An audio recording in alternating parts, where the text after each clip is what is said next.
नमस्कार मित्रांनो, योजनाकार यूट्यूब चॅनलवर आपले सर्वांचे स्वागत। पीक विमा या संदर्भात मोठी अशी अपडेट येत आहेत। काय सविस्तर माहिती जाणून घेण्याआधी आपल्या चॅनलवर नवीन असाल तर चॅनलला सबस्क्राइब केले नसेल तर सबस्क्राइब करून घ्या आणि व्हिडिओला लाईक करायला विसरू नका। 15 ऑगस्ट निमित्त पीक विमा बँक खात्यात जमा अशी एक बातमी समोर येत आहे की 15 ऑगस्ट निमित्त शेतकऱ्यांच्या खात्यावरती पीक विमा जमा होणार आहे।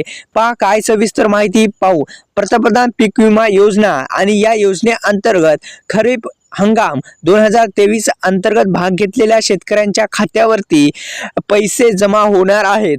पहा की गेल्या कृषी विभागाने जवळपास 52.73 लाख शेतकऱ्यांना 2030 कोटी रुपयांची पीक विमा भरपाई देण्याची केलं आहे। की पहा की शेतकऱ्यांच्या खात्यावरती 15 ऑगस्ट निमित्त पीक विमा खात्यावरती जमा होणार आहे। ही एक महत्त्वाची आणि आनंदाची बातमी शेतकरी बांधवांसाठी आहे की 15 ऑगस्ट रोजी निमित्त शेतकऱ्यांच्या खात्यावरती बँक म्हणजेच पीक विमा बँक खात्यात जमा होणार आहे। पण त्याआधी आपल्याला जर बँक खात्याला आधार लिंक नसेल तर ते पैसे येण्यास थोडी अडचण आहे, कारण की आपल्या खात्याला आधार लिंक असणं आता अत्यंत गरजेचं झालेलं आहे शेतकरी मित्रांनो।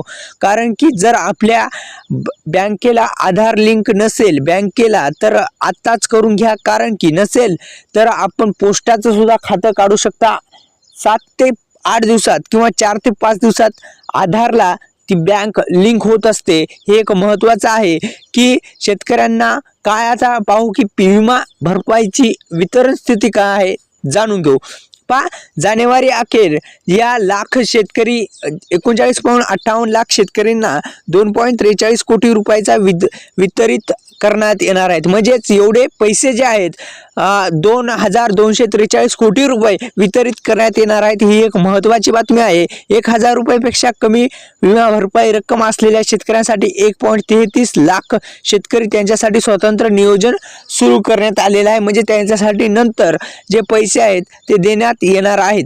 तसेच शेतकरी मित्रांनो 15 ऑगस्ट रोजी निमित्त ही एक महत्त्वाची आणि शेतकऱ्यांना बांधवांसाठी आनंदाची बातमी होती। व्हिडिओला लाईक करा, चॅनलवर नवीन असाल चॅनलला सबस्क्राइब केलं नसेल तर आत्ताच करून घ्या। धन्यवाद शेतकरी मित्रांनो।